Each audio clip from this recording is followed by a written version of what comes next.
Rasulullah sallallahu alaihi wasallam beliau bersabda, "Bada al-Islamu ghariban wa sayaudu ghariban kama bada. Fatuba lil ghuraba." Islam ini datang dengan penuh keasingan dan akan kembali menjadi asing sebagaimana awal mula datangnya Islam. Lalu kemudian Rasulullah sallallahu alaihi wasallam beliau bersabda, "Fatuba lil ghuraba." Maka keberuntunganlah bagi orang-orang yang asing itu. Para sahabat kemudian bertanya kepada Rasulullah sallallahu alaihi wasallam, "Ya, wa manil ghuraba ya Rasulullah?" Lantas siapakah yang dimaksud dengan orang-orang yang asing itu wahai Rasulullah? Rasulullah sallallahu alaihi wasallam kemudian bersabda, "Alladzina yasluhuna inda fasadin nas." Yaitu orang-orang yang tetap istiqamah di atas kebenaran di saat manusia yang lain dalam keadaan rusak.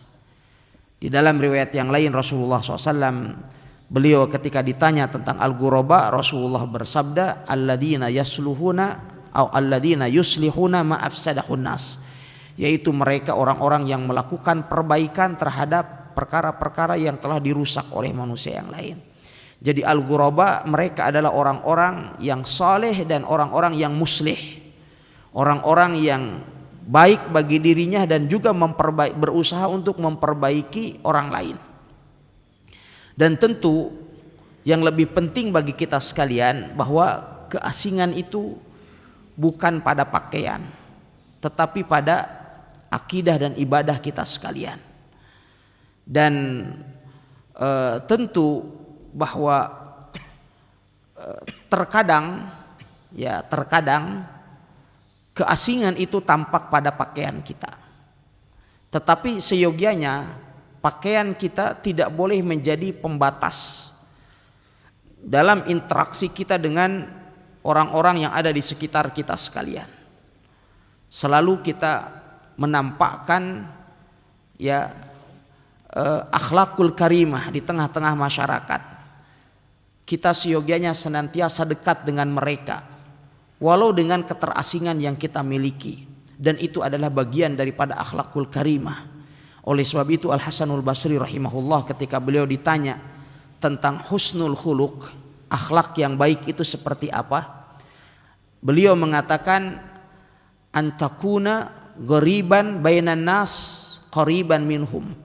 Orang yang baik akhlaknya itu jikalau dia tetap dekat dengan masyarakat tetapi asing di tengah-tengah mereka.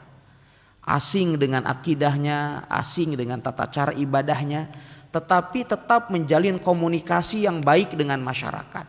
Dia tidak bersifat eksklusif, karena sebagian dari kalangan kaum muslimin begitu dia berhijrah maka menampakkan keeksklusifannya, sehingga tidak mau lagi berinteraksi dan berbaur dengan masyarakat, bahkan menjawab salam pun tidak mau.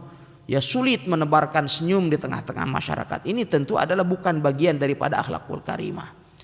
Ya, akhlakul karimah adalah kita asing di tengah-tengah masyarakat di satu sisi, tapi tetap dekat dengan mereka. Dan Rasul Shallallahu Alaihi Wasallam beliau telah mengingatkan kita sekalian akan pentingnya istiqomah. Ya, beliau alaihi salatu wasallam bersabda, "Sayati alaikum zamanus sabr." Akan datang kepada kalian zaman yang menuntut kesabaran dari kalian. Al-qabidu ala dinihi kal-qabidu alal jamr. Sehingga orang yang berpegang teguh pada agamanya bagikan orang yang menggenggam bara api. Apabila bara api tersebut dia pegang terus, maka dia akan merasakan panas yang begitu dahsyat. Tetapi jikalau dia lepas, maka bara tersebut akan hancur. Maka demikian pula terkadang kita hidup di satu zaman atau tempat di mana kita sekalian harus benar-benar bersabar di dalam berpegang teguh terhadap agama kita sekalian. Tapi pahalanya sangat besar, disabdakan oleh Nabi alaihi salatu wasallam, "Fatuba lil ghuraba." Bahkan di dalam hadis yang lain Rasulullah SAW beliau bersabda, "Lil amili minhum," bagi orang yang beramal dan berpegang teguh pada agamanya pada saat itu, "ajru khamsina minkum," akan mendapatkan 50 kali lipat pahala dari apa yang dikerjakan oleh para sahabat radhiyallahu ta'ala anhum.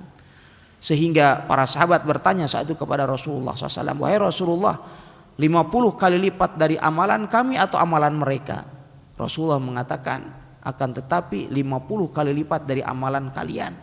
Ini menunjukkan tentang fadilah dan keutamaan mereka yang bersabar di atas keistiqomahan di akhir zaman, dan semoga kita termasuk ke dalam golongan tersebut. Wallahu taala alam.